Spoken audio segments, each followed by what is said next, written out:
Hello, bienvenue à la Ruby Chronique concernant un film découvert en festival. Il a eu sa première à Cannes, puis j'ai pu le découvrir le dimanche 7 septembre 2025 à l'Étrange Festival vers 21h. Un film de Kirill Serebrennikov, La disparition de Joseph Mengele. Alors, Serebrennikov a déjà fait des films qui ont bien hypé, comme Leto ou Limonov, un biopic sur un personnage peu recommandable. Et là, il se fait un nouveau plaisir au niveau biopic avec ce portrait d'un nazi qui a pris la fuite à la fin de la guerre, notamment en Amérique du Sud, Brésil, Argentine. Et que dire sur ce film que j'ai découvert donc à l'étrange, si ce n'est que dans un peu le giron de films comme La liste de Schindler, Le fils de Saul et La zone d'intérêt, la disparition de Joseph Mengele cherche à sonder les ténèbres de l'âme humaine. Et ce qui peut le différencier des films que je cite précédemment, c'est dans son traitement du portrait de cet homme qui est quasiment de tous les plans. C'est hyper bien réalisé, il y a un montage fragmenté au niveau de la chronologie mais aussi de la colorimétrie, donc on a du noir et blanc pour une grande partie du film. Et surprise, il y a des passages en couleur. Alors je vous laisse la surprise de découvrir en quoi le noir et blanc apporte quelque chose et en quoi ces moments en couleur contrebalancent le ton du film dans une espèce de diversité des tons.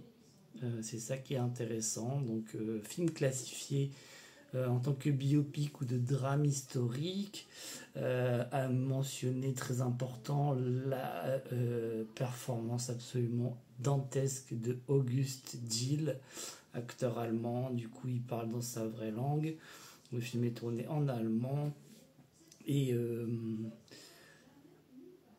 c'est narratif sans lettres. Il y a beaucoup de contemplatif dans ce film que j'ai trouvé à ma foi réussi. Les quelques bémols que je pourrais y apporter, c'est que ça reste d'une neutralité qui peut déconcerter. C'est-à-dire que on voit un personnage dans son humanité et aussi dans ce qui peut le rendre séduisant. Donc, non pas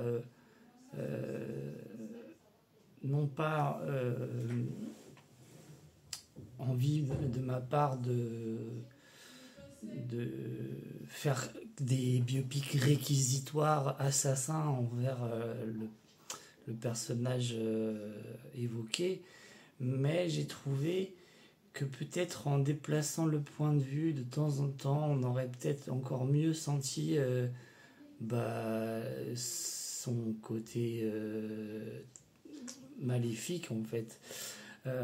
Mais je pense aussi que c'est la force de la disparition de Joseph Mengele, c'est que c'est un film intéressant, vraiment d'un point de vue esthétique, d'un point de vue historique. Il y a une notice à la fin qui permet de donner des perspectives à ce qu'on vient de voir. Il est un peu long, 135 minutes, mais comme c'est une reconstitution, c'est assez cohérent et franchement le travail de Serebrennikov vaut le coup d'œil. C'était mon premier film de lui que j'ai vu. Ça donne vraiment envie de découvrir le reste de ses films. Qu'est-ce que je pourrais dire d'autre? Il y a une scène qui me force à vous dire que trigger warning, allez-y en conscience. Il y a un passage très traumatisant, qui dure pas longtemps, ce qui permet au film de trouver son équilibre. Et donc une vraie réussite, une vraie curiosité et un auteur, Kirill Serebrennikov, à suivre de près. Je vous ai joint à ma chronique la captation sonore de l'événement À l'étrange où le film est présenté, où on souhaite un très bon anniversaire à Kirill Serebrennikov étant donné que le film a été diffusé pour sa première parisienne le soir de son anniversaire. Il était présent, il y avait l'équipe du film et c'était un chouette moment avant un film pas facile mais qui vaut le coup d'œil. Voilà, j'espère que cette vidéo sur la disparition de Joseph Mengele, je vais m'aventurer à le prononcer Deutsch, Das Verschwinden des Joseph Mengele, qui traite du coup du lendemain de la Seconde Guerre mondiale où l'ange de la mort, Joseph Mengele, s'enfuit en Amérique du Sud, bien décidé à s'effacer de la surface du monde.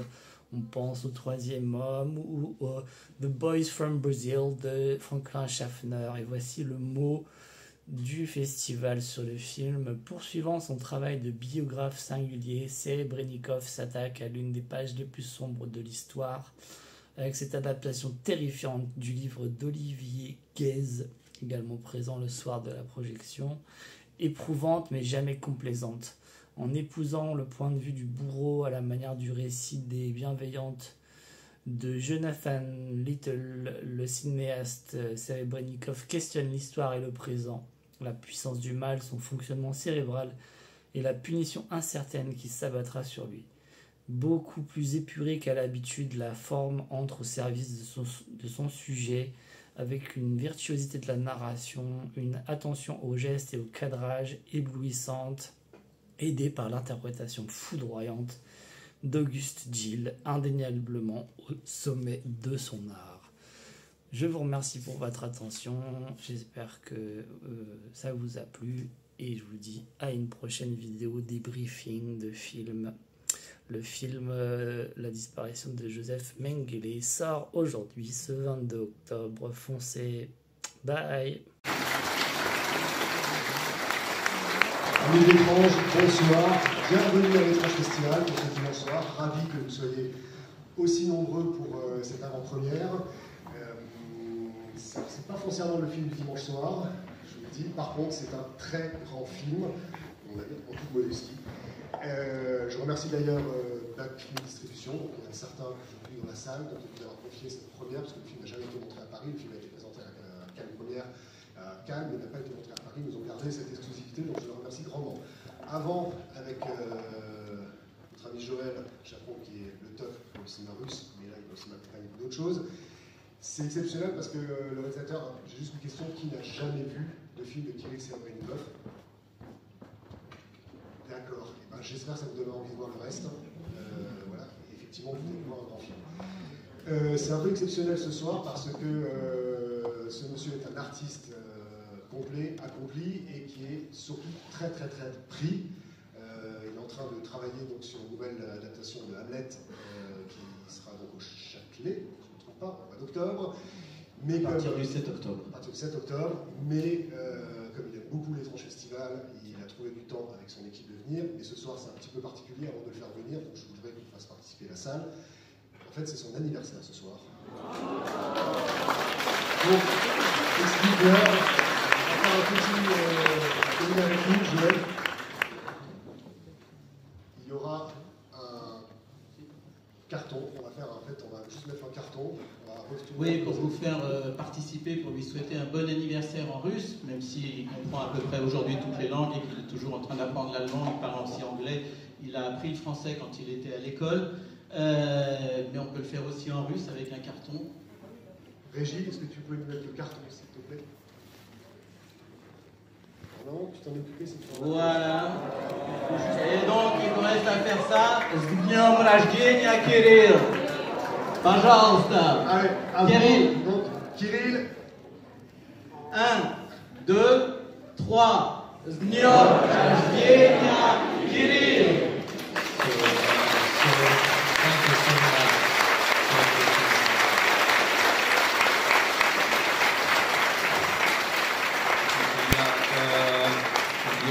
очень счастлив, что вы все пришли. Okay, yeah, it's your own cue.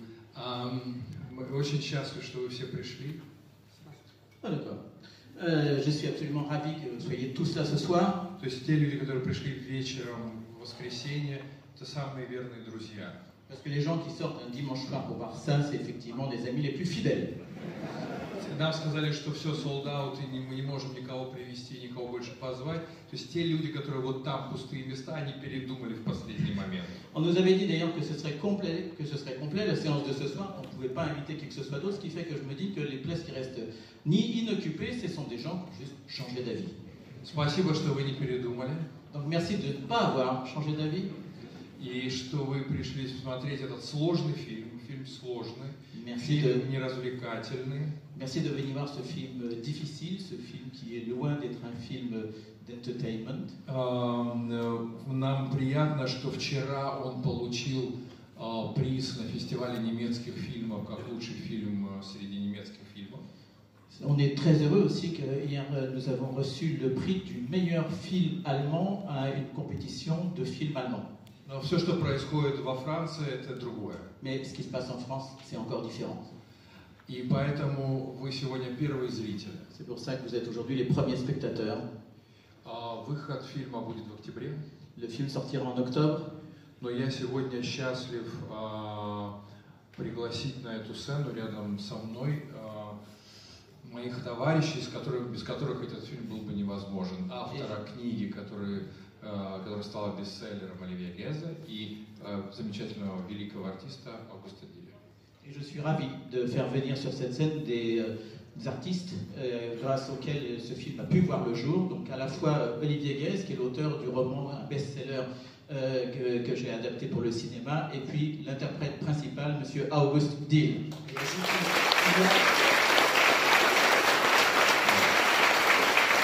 Это продюсер, это композитор фильма, который вы сейчас увидите. Его зовут Илья Демуцкий. Et ainsi que le compositeur du film que vous allez voir, qui s'appelle Илья Демуцкий. То есть в Каннах нас было меньше. Je peux vous dire qu'à Cannes, on était moins nombreux. Поэтому сегодня особый день. Donc aujourd'hui, c'est une journée particulière. Justement, d'abord, je tiens à remettre quand même un petit cadeau qui est le livre de l'étrange sur lequel il a participé. Merci à vous. Merci pour le petit anniversaire. Merci. Ensuite, c'est vrai qu'on est très content parce que c'est la première fois en week-end qu'ils sont tous réunis. Donc, comme vous savez, il n'y aura pas de rencontre, mais on va en profiter un petit peu avant pour parler un petit peu au moins de la jeunesse du film, de la rencontre et du travail. On ne spoile pas le film, bien entendu. Donc, je ne sais pas qui veut commencer. On va peut-être commencer par le début. Comment est-ce que la rencontre Olivier, Kirill pour une nouvelle adaptation, comment ça s'est fait et pourquoi avoir accepté? Bonsoir à tous. La rencontre avec Kirill, en fait, a été retardée à cause d'un virus, donc vous savez peut-être, le Covid. En fait, je devais aller plusieurs fois à Moscou, ça a été reporté, on a échangé. Quand j'ai su que Kirill avait accepté d'adapter le bouquin, qui est sorti en 2017, j'étais ravi. Moi, j'avais vu Leto, que j'avais adoré, que vous avez peut-être vu dans cette salle. Et je me disais aussi que son expérience d'être coincé chez lui par la police de Poutine, peut-être et certainement, pourrait l'aider en fait pour se mettre à la place finalement d'un homme, même si je ne compare pas Kirill et Mengele, je vous rassure. En tout cas, l'idée de l'enfermement, cette idée d'être poursuivi. Et puis, non, Kirill est un immense artiste et vous allez le voir ce soir pour ceux qui n'ont pas encore vu le film, si vous partagez mon avis. Mais en tout cas, je suis ravi. Souvent, les auteurs ne sont pas ravis de leur adaptation, mais là, j'ai beaucoup de chance et d'avoir été adapté par Kirill et que Mengele soit interprété par un immense acteur, à ma droite, August Dill. Je n'ai pas du tout répondu à la question, comment s'est fait la rencontre. Elle s'est faite donc par Internet, par beaucoup d'échanges et surtout une confiance mutuelle, je dirais.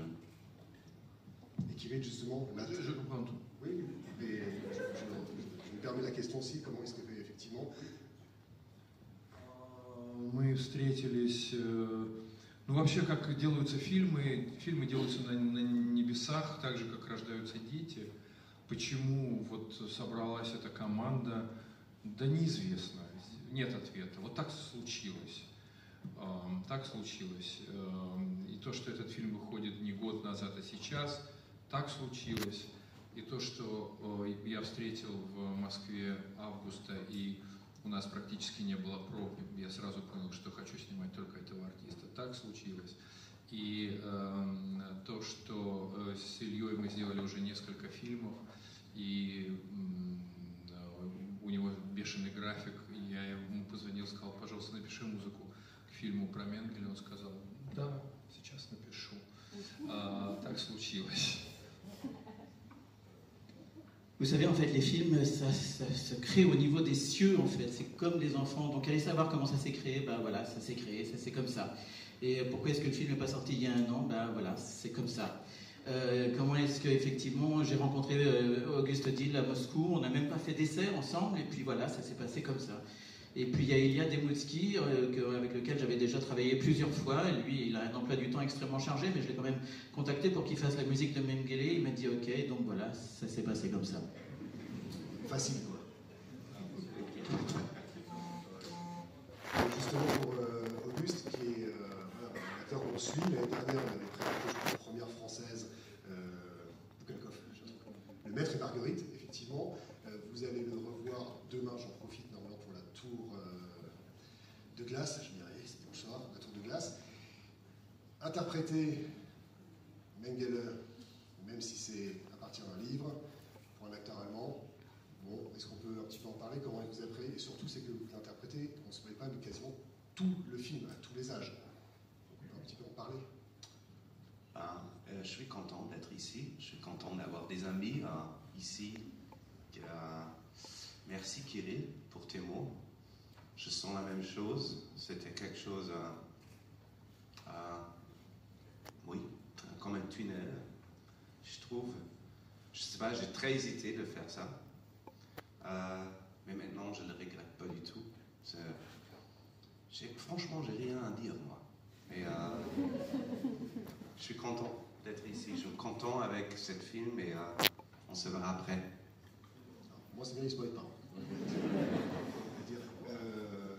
Il y a, pour la musique, je voudrais aussi en profiter, simplement pour nous parler de son travail avec Kirill et notamment simplement de l'importance de la musique dans le film, notamment intradiégétique.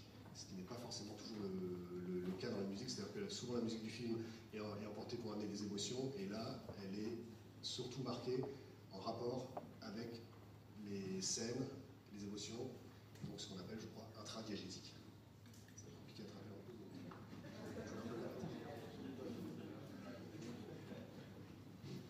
Для меня важным всегда в работе является, и конкретно в этой работе, две вещи. Это темпоритм фильма, который в данном случае был обусловлен, наверное, в большой или в большей степени блистательной работой Владислава Белянца, да?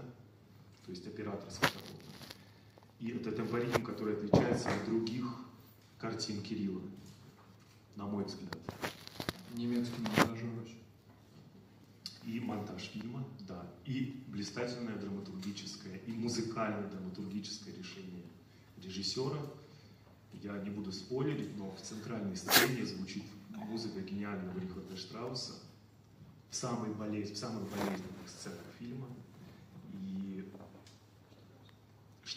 Рихарда Штрауса, и мне надо было сделать что-то абсолютно противоположное. Ну, я думаю, нам это удалось. Но, тем не менее, в моей музыке я обращаюсь к Штраусу, как ни странно.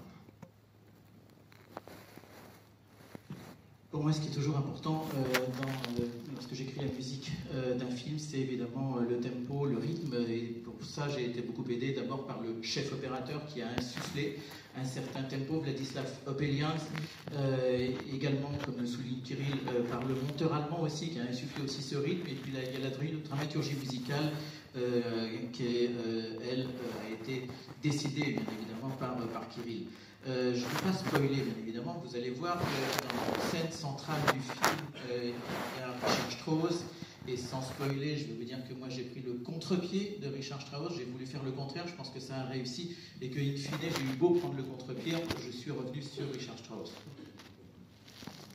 J'ai encore une question, si vous me permettez, c'est que c'est un film, encore une fois avec une maestra de réalisation, inspiré donc d'un roman, mais je voulais savoir pourquoi, c'est que le tournage a eu lieu quand même pour une sorte de souci de véracité en Amérique du Sud.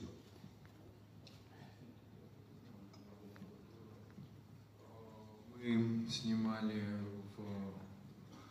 в Европе, мы построили какие-то важные объекты в Риге, а потом мы поехали в Уругвай, и он нам, так сказать, помог снять всю историю с Южной Америкой. Вообще это огромный интернациональный проект. Мы как-то посчитали, у нас на площадке были представители 12 стран. 12. И это, в общем, действительно очень круто. Все эти люди прекрасно работали, друг друга понимали. И хоть мы снимали фильм про последствия войны, и мы понимали, что такое война. Война – это разлучение людей, это когда люди перестают друг друга понимать. То у нас как раз было ровно наоборот. У нас была модель мира без войны и построенного на любви. Поэтому этот сложный фильм, он делался, в общем, с большой любовью тех людей, которые в нем участвовали. On a tourné en Europe et on a construit un certain nombre de lieux qui nous étaient importants pour le tournage dans la ville de Riga. Et puis ensuite, on est parti en Uruguay et c'est l'Uruguay qui nous a permis de trouver tous les lieux dont on avait besoin pour filmer l'Amérique du Sud. Mais je dois vous dire que c'est un projet très international puisqu'on a fait le calcul. Il y avait 12 nationalités représentées parmi tous les gens qui ont travaillé sur ce film. Et ces nationalités se sont parfaitement entendues, elles se comprenaient très très bien. Et bien que le film... l'action du film se passe au moment des conséquences de la guerre, et on sait que la guerre, bien évidemment, sépare les gens, sépare les peuples. Justement, nous, les gens se comprenaient très bien. Donc c'est aussi un modèle de paix qu'on a fait avec ce film-là, avec un modèle d'amour et aussi de l'amour des gens qui se comprenaient sur le film. Этот фильм как раз про то, как ужасны последствия войны. И как война, которая никак не может кончиться, убивает человеческую душу. Мне кажется, сегодня важно повторять снова и снова. Comme je le disais, c'est un film sur les conséquences de la guerre. C'est une guerre qui n'en finit pas et qui détruit l'âme humaine. Et je pense qu'aujourd'hui, c'est capital justement de le répéter encore et encore.